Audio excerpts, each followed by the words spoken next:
जय हिंद बच्चों, कैसे हो आप लोग? मज़े में हो? पढ़ाई कर रहे हो? आज हमारा वास्तविक संख्या का तीसरा वीडियो होने वाला है और आज ये ख़त्म हो जाएगा। थोड़ा सा ये चैप्टर लंबा है इसलिए लंबा खींच रहा है, ठीक है। पिछले क्लास में हम लोगों ने एक्सरसाइज 1.4 का क्वेश्चन नंबर 26 तक देखा था। आज हम लोग 27 से शुरू करेंगे, ठीक है। तो आप लोग भी जो है हाथ में पेपर पेन थाम लो, ठीक है, और शुरू हो जाओ। क्या कहा मैंने? एक्सरसाइज 1.4 का 27वां क्वेश्चन मैं अभी आपको बताऊंगा, क्योंकि 26 तक तो मैंने कल पूरा करवा दिया था, ठीक है। देखो 27 क्वेश्चन क्या कहता है कि एक परिमेय संख्या और अपरिमेय संख्या का योग क्या होगा। मतलब ये कि अगर आप परिमेय संख्या को अपरिमेय संख्या के साथ अगर जोड़ोगे तो उत्तर क्या आएगा। उत्तर क्या आएगा से तात्पर्य है कि परिमेय संख्या होगी या अपरिमेय संख्या होगी, ठीक है। तो ये देखो कि ये थ्योरम है, आपको याद रखना है। स्टेटमेंट है क्या कि परिमेय संख्या का अपरिमेय संख्या के साथ, चाहे अपरिमेय संख्या का परिमेय संख्या के साथ जब भी योग होगा तो उत्तर जो आएगा वो हमारा अपरिमेय संख्या होगा, ठीक है। जैसे कि देखो, एक परिमेय संख्या आप 3 ले लो और दूसरा अपरिमेय ले लो एक √3, तो यही बस इसका सम हो गया 3 + √3। बस समझ में आया कि नहीं? तो आपको याद रखना है। और यहाँ पे देखो ऑप्शन में क्या दिया हुआ है। ऑप्शन ए दिया हुआ है, या तो ये पूर्णांक होगा, क्या होगा? पूर्णांक होगा। दूसरा ऑप्शन दिया हुआ है या तो ये अपरिमेय संख्या होगा, ठीक है। तीसरा ऑप्शन दिया हुआ है प्राकृतिक संख्या होगा, क्या होगा? प्राकृतिक संख्या होगा। चौथा ऑप्शन दिया हुआ है वो है इनमें से कोई नहीं। तो अभी देखो मैंने तुरंत बताया है कि परिमेय संख्या को जब अपरिमेय संख्या के साथ जोड़ते हैं तो उत्तर आता है अपरिमेय संख्या। तो इस आधार पर क्वेश्चन नंबर 27 का जो सही ऑप्शन होगा वो ऑप्शन बी हो जाएगा, मतलब अपरिमेय संख्या हो जाएगा, ठीक है। क्वेश्चन नंबर 28 पे आते हैं। 28 कहता है, क्या कहता है कि निम्न में से कौन सा परिमेय संख्या है, ठीक है। 4 ऑप्शन है। एक 36 + 64 है, रूट के अंदर है। दूसरा ऑप्शन दिया हुआ है √25 + 25। तीसरा ऑप्शन है √49 + 49 और चौथा ऑप्शन है √36 + 36। आपसे पूछ रहा है कि परिमेय संख्या कौन सा है। कौन सा संख्या? परिमेय संख्या पूछ रहा है, इस चारों में से कौन सा है। तो अब ध्यान से देखो, √36 + 64 है तो ये हमारा कितना हो जाएगा? √100 हो जाएगा, मतलब 36 में 64 जोड़ोगे तो 100। और आपको पता है कि 100 का जब हम लोग वर्गमूल करते हैं तो क्या आता है? 10 आता है। तो बस ये 10 पे आके हमें बस करना है। मतलब ये हुआ कि ये 10 हमारा क्या है? परिमेय संख्या है, ठीक है। तो ये 10 परिमेय संख्या आया कहाँ से? √100 से आया है। और ये √100 कहाँ से आया है? √36 + 64 से आया है।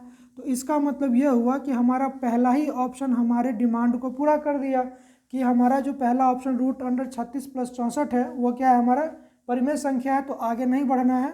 इस तरह से 28 का जो सही उत्तर होगा वो उत्तर होगा option C, sorry option A, है ना। क्या होगा इसका सही उत्तर? ऑप्शन ए हो जाएगा। क्वेश्चन नंबर 29 पे आइए। लिखा हुआ कि दो अपरिमेय संख्या दिया हुआ है।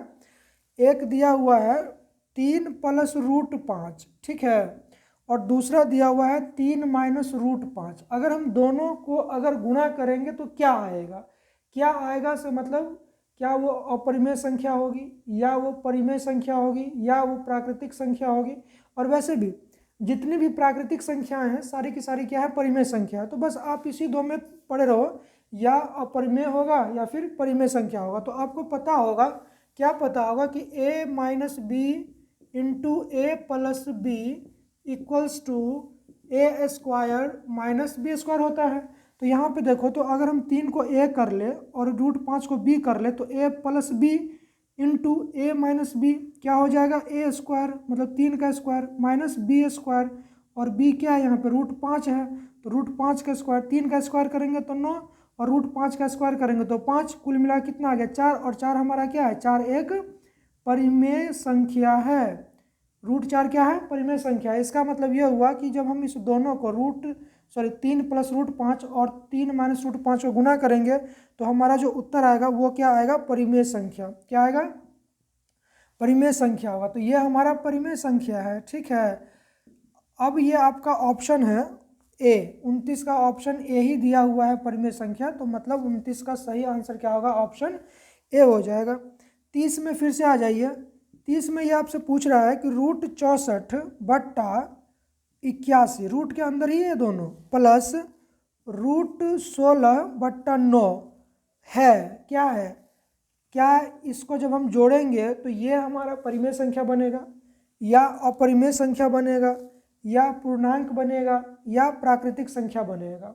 ठीक है, तो अब ध्यान से देखिए, अगर हम 64 का वर्गमूल करते हैं तो हो जाता है 8, अगर 81 का वर्गमूल करेंगे तो हो जाएगा 9, उसी तरह से प्लस 16 का वर्गमूल करेंगे तो 4 और 9 का वर्गमूल करेंगे तो 3, है ना। अब आप इसको जोड़ लीजिए, 9 3 का लघुत्तम कितना होगा, 9 होगा, ये 8 हो जाएगा, प्लस से क्या हो जाएगा, 12 हो जाएगा, मतलब ये 20 बट्टा 9 आ गया। अब ये p बट्टा q के रूप का है, तो p बट्टा q के रूप का कोई भी संख्या होगा वो क्या कहलाएगा, परिमेय संख्या कहलाएगा। इसका तात्पर्य हुआ कि क्वेश्चन नंबर 30 में जो दिया हुआ है रूट अंडर 64 बट्टा 81 प्लस रूट अंडर 16 बट्टा 9, ये एक हमारा क्या हो जाएगा, परिमेय संख्या हो जाएगा। कौन सी संख्या हो जाएगी, परिमेय संख्या हो जाएगी। समझ में आ रहा है। तो इस तरह से क्वेश्चन नंबर 30 का जो ऑप्शन होगा वो ए सही ऑप्शन होगा। ऑप्शन नंबर ए क्या होगा, इसका सही ऑप्शन होगा। ठीक है, अब हम लोग आते हैं क्वेश्चन नंबर 31 पर।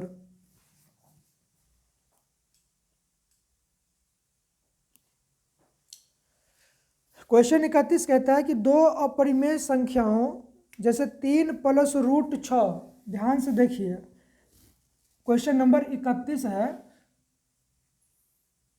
3 प्लस रूट अंडर 6 तथा 3 माइनस रूट अंडर 5 का गुणनफल क्या होगा। मतलब ये हुआ कि ये जो हमारी संख्या है 3 प्लस रूट 6 और 3 माइनस रूट 5, अगर हम दोनों को गुणा करें तो क्या मिलेगा, परिमेय संख्या मिलेगा या अपरिमेय संख्या मिलेगा। तो चलो लगा करके देखो, आप इसको गुणा कर लो, एक बार 3 से इस पूरे को गुणा करो तो 3 गुने 3 माइनस रूट 5 हो जाएगा, प्लस रूट 6 से फिर इसको गुणा कर दो तो 3 माइनस रूट 5 हो जाएगा। ठीक है, इसका प्रवेश कराओ ब्रैकेट में तो 3 3 9 हो जाएगा और ये माइनस 3 रूट 5 हो जाएगा। 6 का प्रवेश कराओ तो प्लस 3 रूट 6 हो जाएगा और माइनस ये रूट 6 पंचे 30 हो जाएगा, रूट 6 गुने रूट 5 रूट 30 हो जाएगा। अब यहाँ पर आप देखो कुछ आपको ऐसा कुछ दिख रहा है, यहाँ पे 3 रूट 5 है और यहाँ पे 3 रूट 6 है, तो ये 9 और माइनस कितना हो जाएगा, माइनस नहीं प्लस होगा, प्लस ये रूट 5 है। ठीक है, तो कुल मिलाकर के आप क्या देख रहे हो, आप यहाँ पे ज़्यादा आगे मत बढ़ो, आप यहीं से रुक जाओ। आप कुछ भी करोगे तो इसमें से ये रूट 5 जो है, ये रूट 6 जो है हटने वाला नहीं है ना। तो कुल मिला के क्या होगा कि अब आगे आपको जाना ही नहीं है। तो इसका जो आंसर होगा, जब आप इस दोनों को गुना करोगे तो उसका जो गुणनफल आएगा वो क्या आएगा, अपरिमेय संख्या आएगा। कौन सी संख्या आएगी, अपरिमेय संख्या। बात समझ में आ रही है, आ रही होगी। तो इस 31 का जो सही ऑप्शन होगा वो क्या हो जाएगा, बी हो जाएगा। 31 का ऑप्शन बी क्या होगा, सही आंसर हो जाएगा। 32 में आइए, 32 में दिया हुआ है कि रूट 10 गुने रूट 15 का मान क्या होगा। रूट 10 गुने रूट 15 का मान क्या होगा। एक ही रूट के अंदर दोनों को लिख के देखिए, 10 गुने 15, थोड़ा सा से बाहर अगर आप निकालने की कोशिश कीजिएगा तो क्या निकलेगा, 5, मतलब आप इसको फैक्टराइज कर लीजिए, गुणनखंड कर लीजिए तो 5 गुना 2 और ये जो 15 है उसको 5 गुना 3 लिख लीजिए। अब आप यहाँ पे ध्यान से देख सकते हैं कि 2 5 है तो 1 5 बाहर आ जाएगा, रूट अंडर 6, तो 5 रूट 6। जब आप इसको गुना करते हैं तो आता है 5 रूट 6। अब ये 5 रूट 6 कौन सी संख्या है, ये हमारा परिमेय है और ये हमारा अपरिमेय है। तो परिमेय और अपरिमेय संख्याओं का जो गुणनफल होता है वो क्या होता है, वो होता है हमारा अपरिमेय। तो इसका तात्पर्य हुआ कि क्वेश्चन नंबर 30 का जो सही उत्तर होगा वो अपरिमेय संख्या होगा। और अपरिमेय संख्या लिखा हुआ किस में है, ऑप्शन बी में लिखा हुआ है, बी में ही लिखा हुआ है। तो 32 का जो सही आंसर होगा वो ऑप्शन बी होगा। 33 को थोड़ा सा देखिए एक बार। 33 में दिया हुआ है 2.11311131113 ऐसे करके जा रहा है। तो ये दशमलव प्रसार दिया हुआ है। अब जब ये दशमलव प्रसार है, इस दशमलव प्रसार में आप देख रहे हो ना, ये रुक नहीं रहा है, अब ये ऐसे ही चलता चला जाएगा। दूसरी बात यहाँ पे ध्यान से देखो कि इसका जो आवर्ती है वो भी ठीक नहीं है ना, ये अनावर्ती है, ये किसी सीक्वेंस को फॉलो नहीं कर रहा है।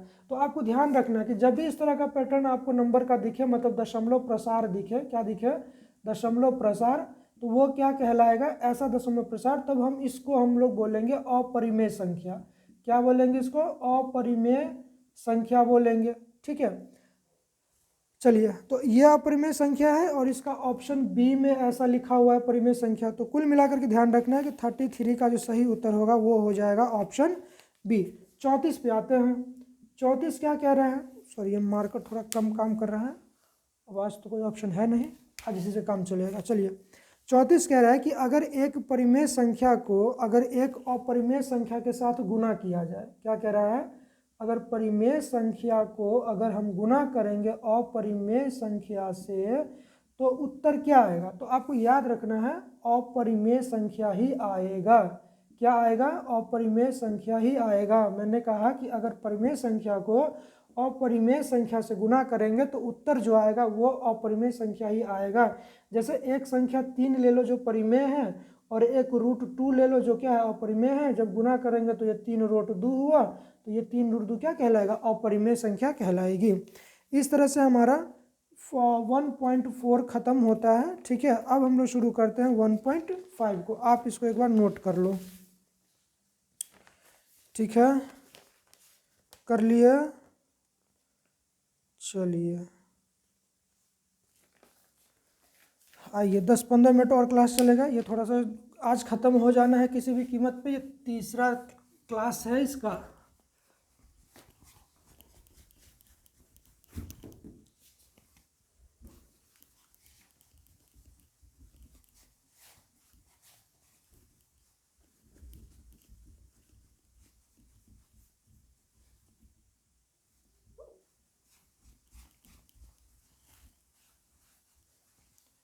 चलिए, क्वेश्चन नंबर 1.5 पे आते हैं। किस पे, 1.5। 1.5 का पहला क्वेश्चन दिया हुआ है कि ये जो 1.5 का पहला क्वेश्चन है कि 0.3 और 2 के ऊपर ये रैकरिंग है, बार है। ठीक है, और ये कह रहा है कि को p/q के रूप में लिखना है। मतलब ये जो दिया हुआ है ना, इसको p/q के रूप में बदलना है। ठीक है, कोई भी संख्या अगर p/q के रूप का है तो इसका तात्पर्य हुआ कि ये परिमेय संख्या है। ठीक है, तो आप जब भी इसको रैकरिंग देखना, बार देखना, तो समझना कि ये क्या है, परिमेय संख्या है। ठीक है, ऑप्शन में रहेगा, 4 ऑप्शन दिया रहेगा, पूछ सकता है कि भैया इसमें परिमेय संख्या कौन सी है। ठीक है, तो आपको ये रैकरिंग याद रख करके क्या करना है, इसको सेलेक्ट करना है। ठीक है, आपको पता है कि इसका मतलब होता है 0.3222222 ऐसे चलता जाएगा। ठीक है ना, मतलब 2 ही बार बार रिपीट होगा। ठीक है, अब इसमें क्या करना है कि इसको p/q के रूप में लिखना है। तो मैंने कल बताया था, मैं आज फिर रिपीट करता हूँ कि पहले बिना दशमलव के आप इसको लिख लो। बिना दशमलव के आपने लिख लिया। ठीक है, अब ये देखो कि किसके ऊपर रैकरिंग लगा है, 2 के ऊपर रैकरिंग लगा है। क्या उसके पहले कोई अंक है?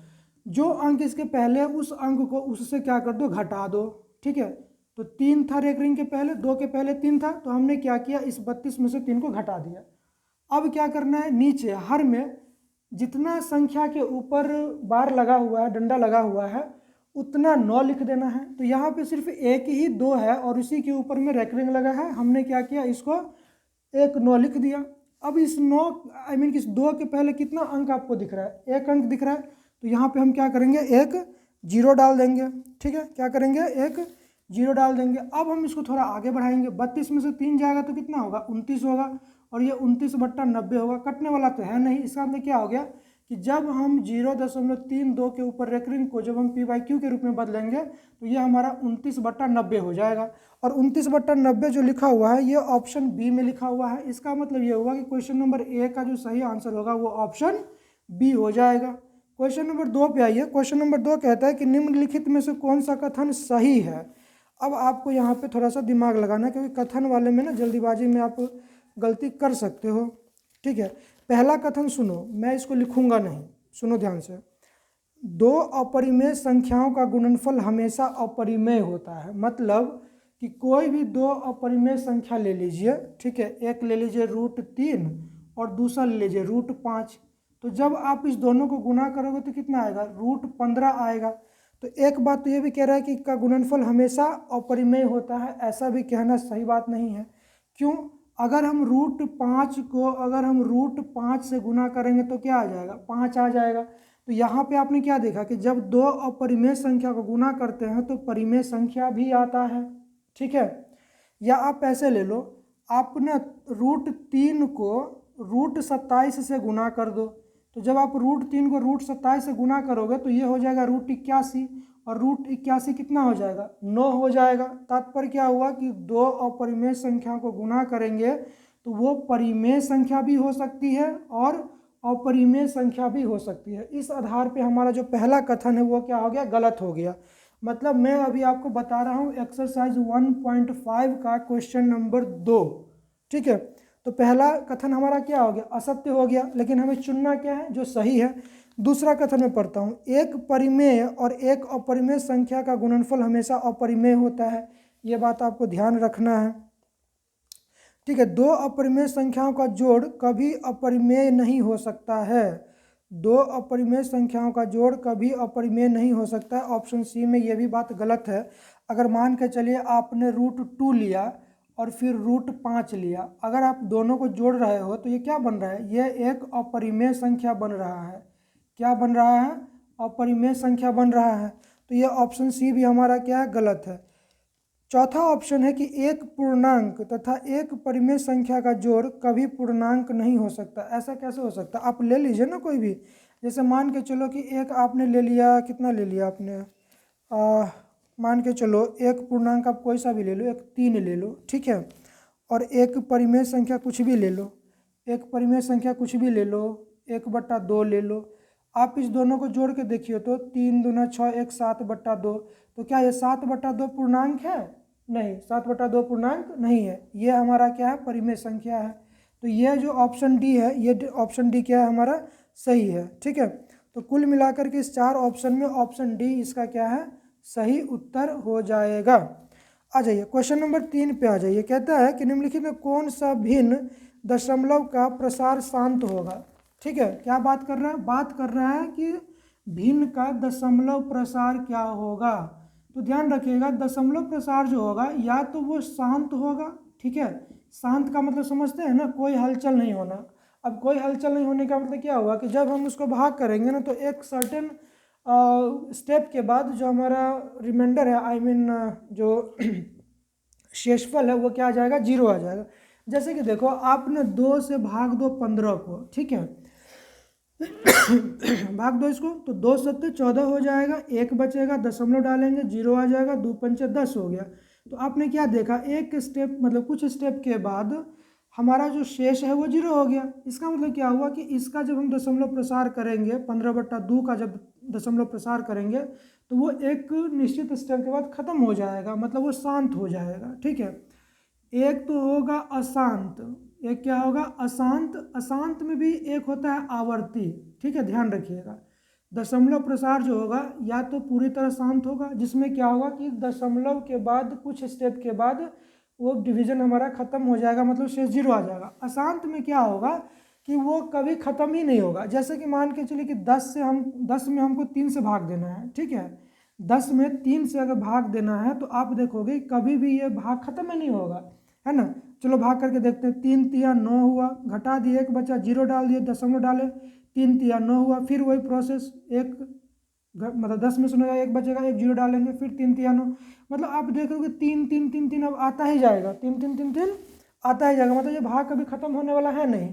तो ये अशांत हो गया, खत्म होने वाला नहीं है ना, अशांत हो गया, ठीक है। लेकिन अशांत के साथ साथ ये आवर्ती भी है। आवर्ती से तात्पर्य हुआ कि किसी सर्टेन डिजिट का, अंक का रिपीटिशन हो रहा है, पुनरावृत्ति हो रहा है, ठीक है।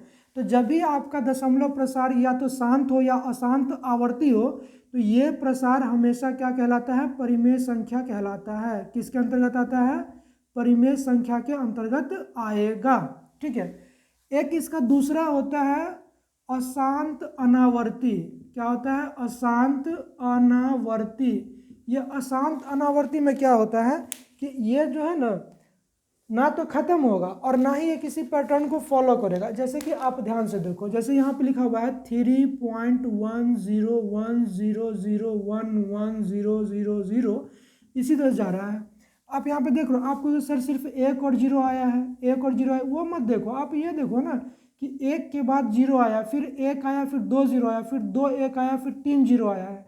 तो ये क्या है, ये अशांत भी है और अनावर्ती भी है, मतलब ये किसी पैटर्न को फॉलो नहीं कर रहा है। तो तात्पर्य क्या है कि जब भी इस पैटर्न का दशमलव प्रसार आपको दिखेगा तो समझिए कि ये क्या है, अशांत अनावर्ती है और ये एक अपरिमेय संख्या को दर्शाएगा।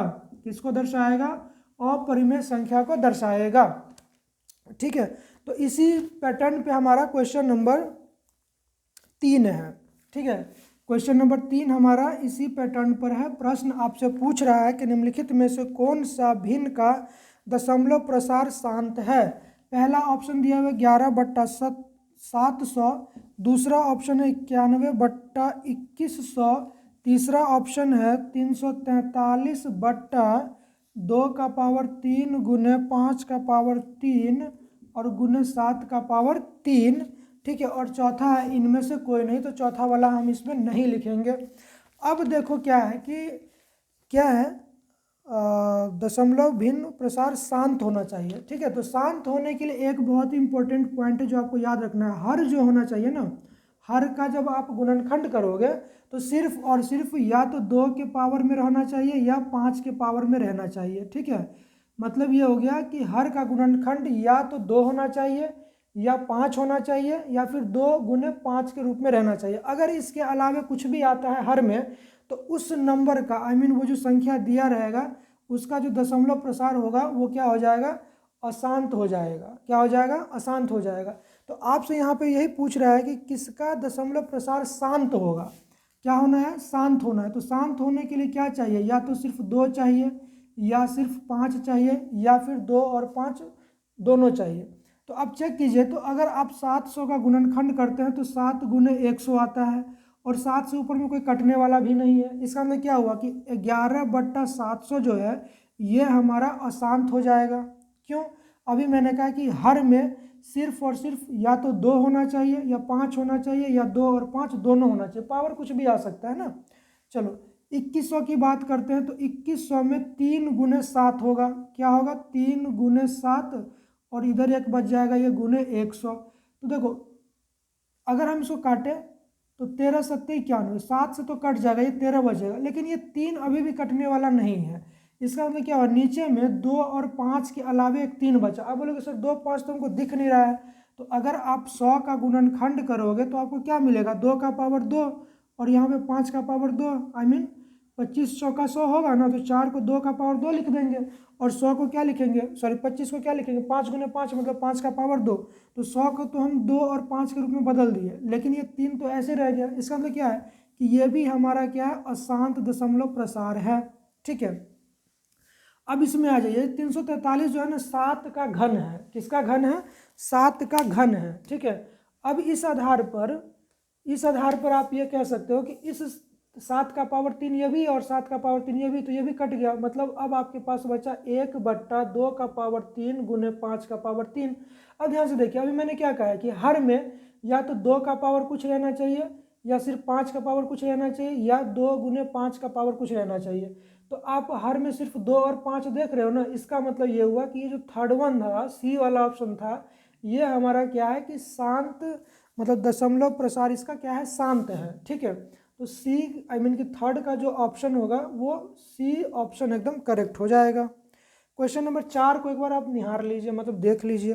कहता है कि किसका दशमलव प्रसार शांत होगा। तो दशमलव प्रसार शांत की जब भी बात होगी, दशमलव प्रसार शांत से मतलब ये है कि कुछ स्टेप के बाद, दशमलव के बाद अंक जो है सीमित हो जाएगा। मतलब ऐसे समझ लीजिए कि जब भाग देंगे ना तो कुछ स्टेप के बाद हमारा जो शेषफल है वो क्या हो जाएगा, शून्य हो जाएगा।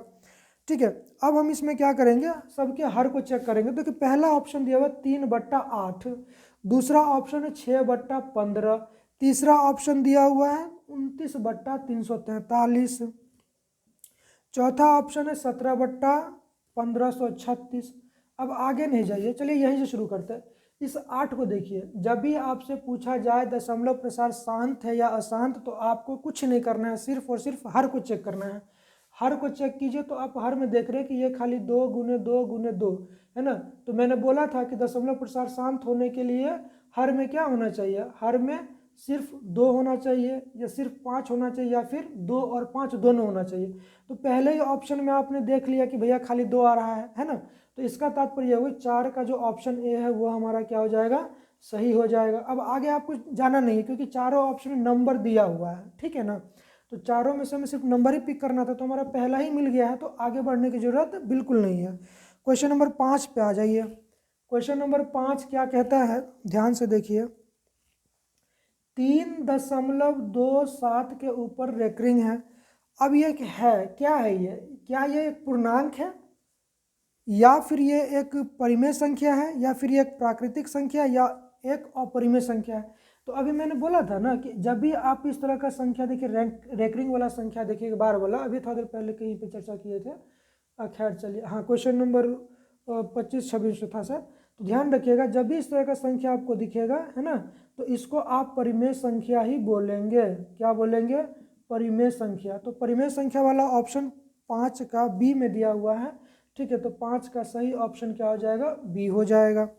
6 में आइए, फिर से वही बात है। 6 में ये पूछ रहा है कि 0.7 के ऊपर रेकरिंग कौन सी संख्या है। तो स्वाभाविक है कि ये कौन सी संख्या है, परिमेय संख्या। आंख बंद करके सीधे परिमेय संख्या बोल देना है, ठीक है। नंबर 8 में भी सेम टू सेम है। क्वेश्चन नंबर 9 भी किसके जैसा है, क्वेश्चन नंबर 9 3 जैसा है, ठीक है। क्वेश्चन नंबर 9 किसके जैसा है, क्वेश्चन नंबर 3 जैसा है। चलिए, क्वेश्चन नंबर 9 आपसे पूछ रहा है कि निम्नलिखित से किसका दशमलव प्रसार शांत है। अब दशमलव प्रसार शांत होने के लिए क्या होना पड़ेगा भैया, ये जो हमारा हर है वो इस रूप का होना चाहिए। 4 ऑप्शन दिया हुआ है, एक बार मैं लिख देता हूँ, देखता हूँ इस बार आपका माइंड काम करता है या नहीं। पहला है 17/81, दूसरा है 16/41, तीसरा है 13/45, चौथा है 19 बट्टा कितना 80 है, ठीक है। अब देख लीजिए यहाँ पर 81 में क्या है ना, 2 है और 5 है, कुछ नहीं है, तो मतलब ये इस दशमलव प्रसार इसका शांत नहीं होगा। 41 है, 2 और 5, मतलब इसका गुणनखंड करेंगे तो 2 और 5 मिलने वाला है नहीं। इसका मतलब क्या, ये भी हमारा अशांत है। ये 45 है ना, तो इसमें 5 भी है और 3 भी है ना। लेकिन हमें क्या चाहिए, सिर्फ और सिर्फ 5 चाहिए, या सिर्फ और सिर्फ 2, या 2 और 5 दोनों चाहिए। तो ये इसमें भी नहीं है। तो 4 ऑप्शन में से 3 तो आपने गलत कर दिया। इसका मतलब क्या हुआ कि ये जो चौथा ऑप्शन है वही हमारा सही ऑप्शन हो जाएगा। मतलब क्वेश्चन नंबर 9 का जो ऑप्शन डी है वो सही ऑप्शन है, आप इसको चुन सकते हो, ठीक है। 10 में पूछ रहा है किसका दशमलव प्रसार अशांत होगा। क्या होगा, अशांत। तो अशांत होने के लिए क्या होगा, हर में 2 और 5 के अलावे कोई और संख्या होनी चाहिए। क्या होनी चाहिए, 2 और 5 के अलावे कोई संख्या होनी चाहिए। चलिए देखिए 10 में क्या कह रहा है, एक है 15/400, क्या है 15/400। दूसरा ऑप्शन है 17/80, 17/80। तीसरा ऑप्शन है 13/121, 13/121। चौथा ऑप्शन है 14/400, ठीक है। क्या पूछा गया आपसे कि अशांत, अशांत दशमलव प्रसार, मतलब दशमलव प्रसार अशांत किसका है। तो जिसके हर में 2 और 5 के अलावे कोई भी गुणनखंड होगा वही क्या होगा, मतलब उसी का जो दशमलव प्रसार होगा वो अशांत होगा। तो 400 को अगर आपको मतलब 400 का अगर गुणनखंड कीजिएगा तो इसमें आपको 2 और 5 ही मिलने वाला है। 80 में भी आपको क्या मिलेगा, 2 और 5 मिलेगा। ये 121 दिख रहा है, 11 गुने 11 दिख रहा है। यहाँ पर हमको 2 और 5 के अलावे दिखा। इसका तात्पर्य यह है कि क्वेश्चन नंबर 10 का जो ऑप्शन सी होगा वो सही आंसर हो जाएगा। बात समझ में आ रही है, ठीक है। दशमलव प्रसार शांत होने के लिए हर में ये वाला याद रखना, अशांत होने के लिए इसको छोड़ करके कोई और अंक आ जाए, ठीक है, और कटे भी ना, वो भी थोड़ा ध्यान रखना है, तो वो हमारा क्या हो जाएगा, अशांत हो जाएगा, ठीक है। क्वेश्चन 10 हो गया। क्वेश्चन 11 पे आते हैं। क्वेश्चन 11 में, ये क्वेश्चन नंबर 11 जो है ना पढ़ चुके हैं, लेकिन फिर भी मैं एक बार और चर्चा कर लेता हूँ। लिखा हुआ है कि 0.105, देखो ये क्वेश्चन 2 बार देख चुके हैं, मतलब ये बहुत पूछा हुआ है। कौन p/2 के पावर n गुने 5 के पावर m के रूप में बदलना है। तो सबसे पहले इसको हम लोग बदल देते हैं भिन्न में। तो हम इसको लिख सकते हैं ना 105/1000, हाँ लिख दिए, काट दिए, तो 5 से 5 21 और 5 200, है ना। हमारे पास क्या बचा, कुल मिलाकर के हमारे पास बचा 21/200, है कि नहीं। अब इस 200 का अगर हम गुणनखंड करेंगे तो 2 गुने 4 गुने 25 हो जाएगा। 2 चौके 8 और 25 अट्ठे 200। थोड़ा इसको और हम आगे बढ़ाते हैं तो हम इसको लिख सकते हैं 2 का पावर 3 और इसको लिख सकते हैं 5 का पावर 2। तो तो हमने क्या देखा, हमने इसको किसको, ये जो हमारा 0.105 है, इसका जब हमने जब गुणनखंड किया तो हमें मिला 21/2 गुने 5 का पावर 2, है ना। और ये किसके बराबर है, ये हमारा p/2 गुने 5 के पावर m के रूप का है, जहाँ पे p का मान यहाँ पे 21 है, 2 का मान 2 है और 5 का मान 5 है। ठीक है, अब ये ऐसा ऑप्शन आपको कहाँ पे दिख रहा है, ये ऐसा ऑप्शन आपको दिखेगा ऑप्शन नंबर बी में दिख रहा है। किस में दिख रहा है, बी में दिख रहा है। तो 11 का जो सही आंसर होगा वो ऑप्शन बी हो जाएगा, है ना। एक बार आप इसको उतार लो, देख लो, समझ लो, जो कुछ करना है करो, लेकिन इसको भूलो मत, बहुत इम्पोर्टेंट है ये। अभी भी समय है रिवीजन को बढ़िया से रिवाइज करने का।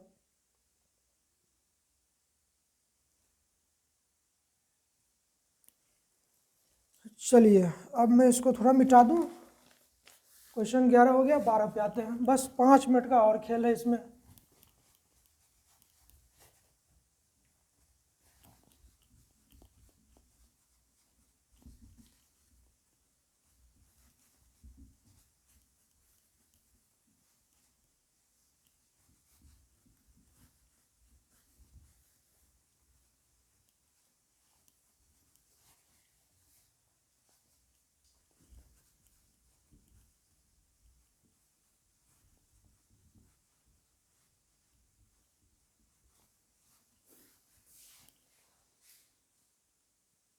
आ जाइए, क्वेश्चन नंबर 12 पे कहता है निम्नलिखित में से किसका दशमलव प्रसार शांत होगा। अब मैं ये नहीं बताऊंगा, क्वेश्चन नंबर 12 आप खुद से करोगे, ठीक है। 13 में कहता है कि निम्नलिखित में से किसका दशमलव प्रसार शांत होगा, ये भी अब आपको खुद से करना है। 14 क्वेश्चन में फिर से बताता हूँ, ठीक है। 14 में लिखा हुआ है कि p/2 का पावर m गुने 5 का पावर n, ठीक है, के रूप में 0.67 को लिखा जा सकता है। मतलब ये कि हमें 0.67 को इस रूप में बदलना है कि नहीं। तो चलो पहले हम इसको भिन्न में बदलते हैं। जब हम इसको भिन्न में बदलेंगे तो हम इसको लिखेंगे 67/100। यहाँ तक समझ में आया, क्या लिखेंगे, 67/100 लिखेंगे, ठीक है। अब चलिए थोड़ा सा आगे बढ़िए। 67 को तो भाई फैक्टराइज नहीं कर सकते हैं, मतलब गुणनखंड के रूप में तो नहीं लिख सकते हैं, ठीक है। और आपको करना भी नहीं है, क्यों, क्योंकि सबके अंश पे 67 ही लिखा हुआ है, ठीक है। तो आप हर का गुणनखंड कीजिए। जब आप 100 का गुणनखंड करेंगे तो ये हमारा होगा 2 का पावर 2 और गुने 5 का पावर 2, मतलब नीचे में हो जाएगा 2 का पावर 2 गुने 5 का पावर 2। अब इस दोनों को अगर आप तुलना करें तो आपका क्या हो गया, p का मान 67 हो गया और ये 2 का पावर m गुने 5 का पावर n बराबर 2 का पावर 2 गुने 5 का पावर 2 हो गया। ये ऐसा आपको कहाँ पे दिख रहा है, ऐसा आपको ऑप्शन नंबर बी में दिख रहा है। कहाँ पे, ऑप्शन नंबर बी में। तो 14 का जो सही आंसर होगा वो ऑप्शन बी हो जाएगा। 15 को एक बार देख लेते हैं। 15 कह रहा है कि 0.49 दोनों के ऊपर रेकरिंग है को p/q के रूप में लिखना है। किसके रूप में, p/q के रूप में। तो अभी मैंने कहा था कि जब भी इस तरह का नंबर दे और बोले कि p/q के रूप में लिखो तो आप कुछ मत करो, सीधे ये रेकरिंग हटा दो, है ना, और नंबर को लिख दो, ठीक है। अब ये देखो, अगर इसके पहले कोई अंक है तो उसको घटा दो, तो पहले तो 0 है तो कुछ नहीं करने का, सीधे क्या करने का, 2 9 लिख देने का। 2 9 क्यों, क्योंकि 2 अंक के ऊपर में रेकरिंग लगा हुआ है, ठीक है। तो ऐसा आपको कहाँ पे दिख रहा है, ऐसा ऑप्शन नंबर बी में दिख रहा है। तो मतलब 15 का जो सही उत्तर होगा वो ऑप्शन बी हो जाएगा। 16 में पूछ रहा है कि कौन अपरिमेय संख्या है। 16 में पूछ रहा है कि कौन अपरिमेय संख्या है। पहला ऑप्शन दिया हुआ √49, दूसरा ऑप्शन दिया √36, तीसरा ऑप्शन दिया √27, चौथा ऑप्शन दिया √16। अपरिमेय कौन है वो हमें हमसे पूछा जा रहा है। अब ये अपरिमेय कौन है चेक कर लो भैया। 49 का अगर वर्गमूल निकालोगे तो आएगा 7, तो ये भी हमारा क्या निकला, ये तो हमारा परिमेय निकल गया। अगर 36 का वर्गमूल करोगे तो आएगा 6, ये क्या निकला, परिमेय संख्या निकल गया। हाँ, 27 को छोड़ो, 16 को देखो, 16 का अगर तुम वर्गमूल करोगे तो निकल जाएगा 4, है ना। इसका मतलब एक 27 ही बचा है कि जिसका वर्गमूल जो है सो एक पूर्ण संख्या के रूप में नहीं आया है। तो इसका अर्थ ये हुआ कि जो 27 है यही हमारा उत्तर है, मतलब यही एक अपरिमेय संख्या है। तो क्वेश्चन नंबर 16 का जो सही उत्तर होगा वो ऑप्शन सी हो जाएगा। क्वेश्चन नंबर 17 को एक बार देख लीजिए। क्वेश्चन नंबर 17 आपका कह रहा है कि 0.3 के ऊपर रेकरिंग प्लस 0.4 के ऊपर रेकरिंग है, को सरल करिए। सरल करने का मतलब क्या हुआ, इसको जोड़िए। ठीक है, तो थोड़ा बढ़ाइए, इसको आप क्या लिखेंगे 3/9 लिखेंगे और इसको क्या लिखेंगे 4/9। अब देखिए ये क्या है हमारा समान भिन्न है, तो समान भिन्न है तो हर क्या है 9 है, तो 9 लिख देंगे और अंश को क्या करेंगे जोड़ देंगे। तो ये 7/9 दिख रहा है और ये 7/9 कहाँ पे है, ये ऑप्शन नंबर बी में है। तो 17 का जो सही ऑप्शन है वो बी हो जाएगा। ठीक है, 18 देखिए, 18 कह रहा है कि सरलतम रूप में लिखिए, मतलब 0.57 को p/q के रूप में लिखिए। अब आ जाइए, p/q के रूप में लिखने के लिए मैंने क्या कहा भैया, कान आँख सब बंद करके डायरेक्ट जो है सो संख्या लिख दो रेकरिंग हटा करके। ठीक है, और नीचे में जितना संख्या के ऊपर में, मतलब जितना अंक के ऊपर में रेकरिंग है उतना 9 डाल दो। ठीक है, डाल दिया ना। ठीक है, अब देखो तो 57/99 ऑप्शन कहीं पे है, कहीं पे है ये नहीं है। ठीक है, इसका मतलब ये हुआ कि इसको छोटा किया गया है। काटिए, इसको काटिए, 3 से काटिए, तो 3 से काटिए, 3 1 3, 3 9 27, 3 से काटिए 33 या 99, मतलब 19/33 आ रहा है। और 19/33 तो ऑप्शन ए में दिख रहा है, तो इसका मतलब ये हुआ कि 18 का ऑप्शन नंबर ए क्या है, सही उत्तर है। ठीक है, क्वेश्चन नंबर 19 देखिए। क्वेश्चन नंबर 19, क्वेश्चन नंबर 19 में दिया हुआ है कि 6 plus √125 minus 3 minus √5 plus 1 minus 4√5 ये किस तरह की संख्या होगी। अगर हम इस सबको हल करें तो ये किस प्रकार की संख्या निकलेगी, I mean कि ये हमारा परिमेय संख्या बनेगा या अपरिमेय संख्या बनेगा या किस प्रकार की संख्या बनेगी। ठीक है, तो चलो हल करते हैं। 6 प्लस 125 का अगर हम वर्गमूल करना चाहें तो पूरा का पूरा तो नहीं आएगा, बट ये 5√5 हो जाएगा। क्या हो जाएगा 5√5, माइनस 3 माइनस √5 और प्लस 1 माइनस 4√5 हो गया। अब देखो ध्यान से, 6 प्लस में है और ये -3 है और ये +1 है, तो 6 और 1 7 माइनस 3 4 हो जाएगा। ठीक है, प्लस 5√5, ये 5√5 लिख लो, माइनस √5 और माइनस 4√5, ये -5√5 हो जाएगा। तात्पर्य क्या हुआ, तात्पर्य ये हुआ कि ये प्लस 5√5 और माइनस 5√5 ये मिल करके 0 हो जाएगा, क्योंकि समान संख्या का जो अंतर होता है वो 0 होता है। तो हमारे पास कुल मिलाकर के 4 + 0 बचेगा, मतलब 4 हो जाएगा। अब ये 4 किस तरह की संख्या है, अब बताओ। 4 हमारा क्या है, वैसे होने के लिए तो ये हमारा प्राकृतिक संख्या भी हो सकता है, पूर्ण संख्या भी हो सकता है, पूर्णांक भी हो सकता है और परिमेय संख्या भी हो सकता है। और परिमेय से पहले जो मैंने तीनों संख्या बोला वो किसका हिस्सा है, परिमेय संख्या का हिस्सा है। और आपके ऑप्शन में परिमेय का बात किया है, तो इसका मतलब ये हुआ कि जो क्वेश्चन दिया हुआ था उस क्वेश्चन को हल करने के बाद इसका जो उत्तर आता है वो परिमेय हो जाता है।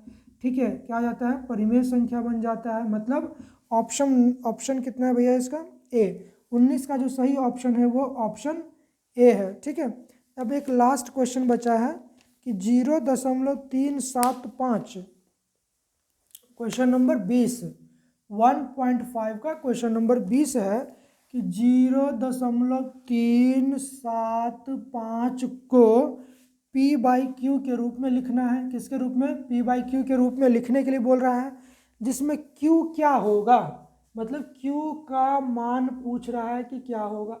चलो भैया q की बात की है, इसका मतलब क्या है, इसमें q तो नीचे है ही नहीं।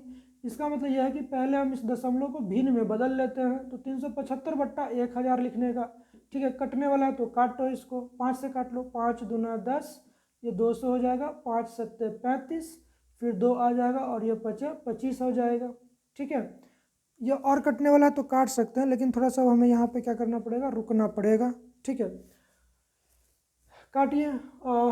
अब आपके पास बचा ये 75/200 बचा। अभी 25 से ये कटेगा, 25 दिया 75 और 25 चौका 25 8 200 हो जाएगा। मतलब ये हुआ 3/8 आपका बचा। क्या है ये हमारा जो हर बचा है वो क्या है 8 है, और यही तो क्यू है। यहाँ पे क्यू बराबर 8 आया है, और हम इस क्यू को 2 का पावर 3 भी तो लिख सकते हैं। आई मीन इस 8 को 2 का पावर 3 तो लिख सकते हैं ना। तो ऐसा 2 का पावर 3 कहाँ पे दिख रहा है, ऑप्शन ए में दिख रहा है, और इसके साथ 5 का पावर 0 भी दिख रहा है। तो आप याद कीजिए, मैंने कहा था कि किसी भी संख्या का पावर अगर 0 आ जाता है उसका मतलब क्या हो जाता है, 1 हो जाता है। तो इस तरह से क्वेश्चन नंबर 20 का जो सही उत्तर होगा वो ऑप्शन ए हो जाएगा। और इस तरह से आपके क्लास 10th के वास्तविक संख्या से 2011 से 2024 तक जितना भी प्रश्न पूछा गया है वो सारा का सारा डिस्कशन हो गया है सिर्फ ऑब्जेक्टिव का। अब रह गया सब्जेक्टिव। अब हम लोग अगले क्लास में सब्जेक्टिव पे चर्चा करेंगे, ठीक है। तब तक के लिए अब आप लोग फिर से जो है सो वही बात क्या करना है, बैठ करके पढ़ना है, ठीक है। पढ़े हुए चीज़ों को बार बार पढ़ना है ताकि परीक्षा के समय आई मीन परीक्षा हॉल में आपका जो कन्फ्यूज़न है वो क्या क्रिएट ना हो, ठीक है ना। कन्फ्यूजन से आप बच सकें। ज़्यादा से ज़्यादा लिखने का प्रयास कीजिए क्योंकि आपका जो एग्ज़ाम है लिखने वाला है, ठीक है। माइंड भी चलाना चाहिए, ठीक है, लेकिन पेपर पेन का इस्तेमाल करना अति आवश्यक है, ठीक है। तो मिलते हैं फिर नेक्स्ट चैप्टर के साथ, तब तक के लिए शुभ रात्रि।